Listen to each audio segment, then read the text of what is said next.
Hi, everyone. Thank you for tuning in. I'm Lexi Power, the Food and Beverage Director here at Esplanade Lakewood Ranch. And I'm Jeff Parson, Executive Chef. Today we're excited to walk you through some of the proposed kitchen enhancement for our master plan. And we're going to explain why they're not only necessary, but really essential to the future of food and beverage at our club. So, a big question that we've heard is why would we need such a large investment in a building that seems relatively new? The truth is, it's not about undoing what's already here. It's about purchasing operational efficiencies that simply weren't part of the original design by Taylor Morrison. When our clubhouse was built, the vision was large buffets and big events, and not multiple evolving menus, a la carte service, happy hour, wine dinners, and lifestyle events that are now all a core part of the member experience.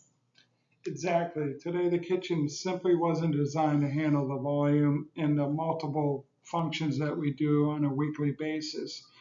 The biggest challenge is our chef line and limited workspace, inefficiencies for hot and cold food production, cramped plating areas. We just want to enhance the food and beverage experience for our members. And we'll get into a little later with some slides, the major challenges we have on our banquet side. There's not efficient workspace to properly plate, cook, or hold food for large events either. Here, we'll walk you through some images of our current setup.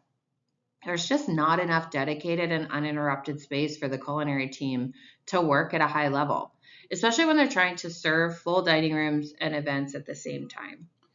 So it's not about getting a bigger, better kitchen, but a more efficient, more productive kitchen where we can get the food out because we're doing more a la carte, happy hour kind of food where we got a plate and make sure things are precise and to your liking.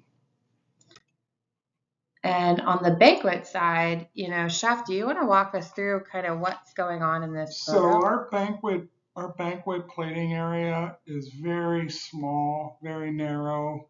It's almost like a galley kitchen. As you can see, we're doing a wine dinner.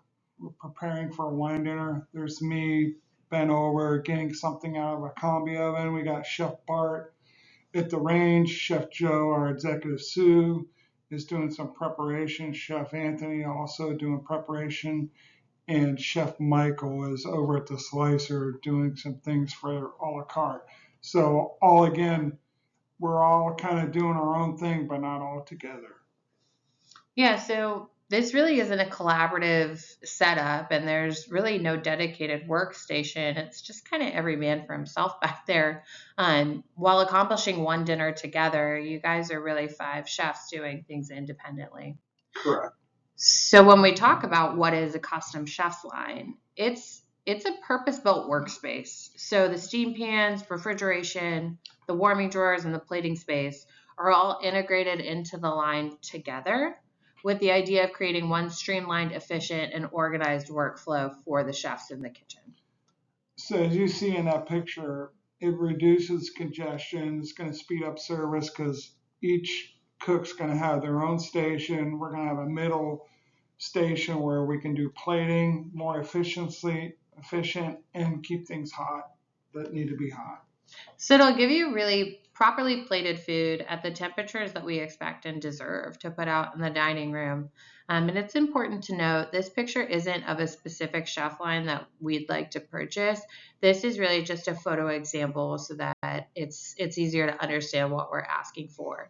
It's a large investment in the kitchen, but really it's And for our team, it means a more functional and sustainable work environment, higher kitchen efficiency, better morale, and direct impacts for dining experience. When our team is set up for success, we all win. We also plan to address critical needs at the Bahama Bar. The Bahama Bar kitchen was never meant to handle the volume and the variety that it does now every single day, especially during our peak season. The kitchen space is extremely constrained, and lack of built-in storage forces our chef to leave the line consistently and go to up to the culinary center for more product. So these photos are really demonstrative of some of the challenges that we have in the Bahama Bar. When we talk about a bartender and a chef here grabbing supplies. And we look here. Chef, do you want to walk us through what's going on in this bottom Sure. photo? So Chef Rob is on the line doing salads, where he's preparing salads, and then Chef Lewis to the right is doing the preparation, backup prep for the hot line and for the cold side. And up here, it looks like we're doing some prep while also that's the cook space and the prep So it space. looks like we're in process, lunch hours, dinner server or lunch service, and we're actually prepping and serving it in the same station. Yeah, and that's only because there's no alternative, right? Right.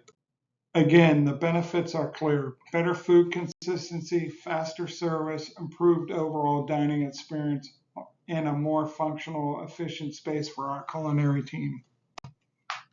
So at the end of the day, it's really not about making the kitchens flashier or upgrading anything. It's about making our kitchens smarter.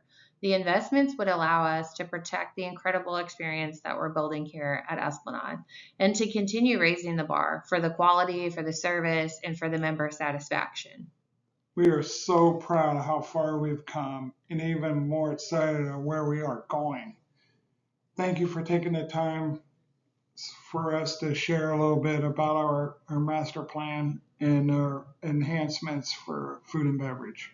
Thank you. Bye, guys.